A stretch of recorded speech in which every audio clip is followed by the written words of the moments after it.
Calendar पलटने वाले हैं और हम एक ऐसी खगोलीय घटना के गवाह बनने वाले हैं जो सिर्फ आसमान का नजारा नहीं बल्कि हमारे जीवन और देश दुनिया पर भी गहरा असर डालने वाली है। हम बात कर रहे हैं साल के दूसरे और आखिरी चंद्र ग्रहण की, जो 7 सितंबर को लगने जा रहा है। ये सिर्फ एक ग्रहण नहीं बल्कि कई रहस्यों और प्रभावों को अपने साथ लेकर आ रहा है। तो चलिए इस 3 घंटे 28 मिनट के अद्भुत लेकिन शक्तिशाली खगोलीय खेल के बारे में सब कुछ जानते हैं। वैज्ञानिक बताते हैं कि चंद्र ग्रहण तब लगता है जब सूर्य और चंद्रमा के बीच हमारी पृथ्वी आ जाती है, जिससे सूर्य का प्रकाश पूरी तरह चंद्रमा तक नहीं पहुंच पाता। और 7 सितंबर को हम एक पूर्ण चंद्र ग्रहण देखने वाले हैं, जिसे ब्लड मून भी कहा जाता है, क्योंकि ग्रहण के दौरान चंद्रमा लाल रंग का दिखाई देगा।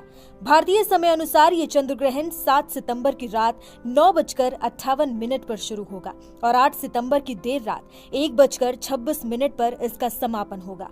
इसका पहला स्पर्श रात 8:59 पर और अंतिम स्पर्श 2:24 पर होगा।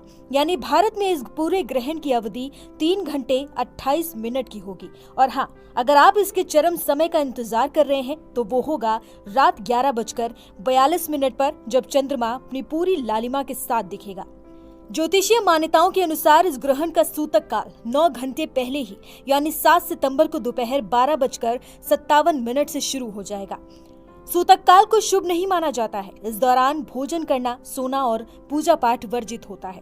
मंदिरों के कपाट बंद कर दिए जाते हैं और भगवान की मूर्ति को छूने की भी मनाही होती है।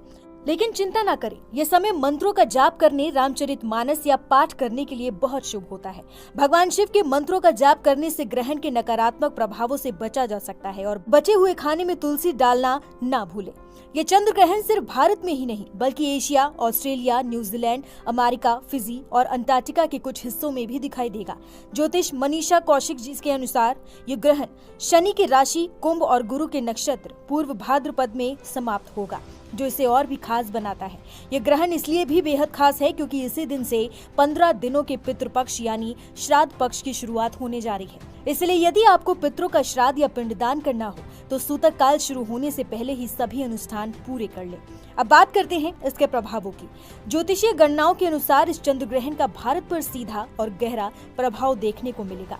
भारत की राजनीतिक स्थिति पर नकारात्मक असर पड़ सकता है और पहाड़ी राज्यों के साथ साथ ओडिशा, महाराष्ट्र जैसे बड़े राज्यों पर भी इसका असर दिखेगा। वैश्विक स्तर पर भी ये ग्रहण नकारात्मक प्रभाव डालेगा। पूरी दुनिया में आपदाओं की आशंका बन रही है। ऑस्ट्रेलिया और न्यूजीलैंड पर इसका सबसे ज्यादा प्रभाव पड़ने की संभावना है, जहां सत्ता परिवर्तन तक की बातें कही जा रही हैं। चिंताजनक बात यह है कि इस ग्रहण के प्रभाव से रूस और यूक्रेन युद्ध और ज्यादा खतरनाक रूप ले सकता है। लेकिन हर नकारात्मकता के साथ सकारात्मकता का मार्ग भी होता है। चंद्र ग्रहण के दौरान और उसके मोक्ष काल में दान का विशेष महत्व है। ग्रहण के बाद दूध, अन्न, फल और सफेद चीजों का दान करें। अगले दिन मंदिर जाकर पंडितों का दान और दक्षिणा दें। और जैसे कि मैंने बताया, इसी दिन से पितृपक्ष भी शुरू हो रहा है, तो अपने पितरों को याद करते हुए गरीबों को दान जरूर करें। यह चंद्र ग्रहण हमें प्रकृति की विशालता और ज्योतिषीय प्रभावों की गहराई को समझने का अवसर देता है। ये समय सतर्क रहने, मंत्र जाप करने और दान पुण्य के माध्यम से स्वयं को और समाज को सशक्त बनाने का है।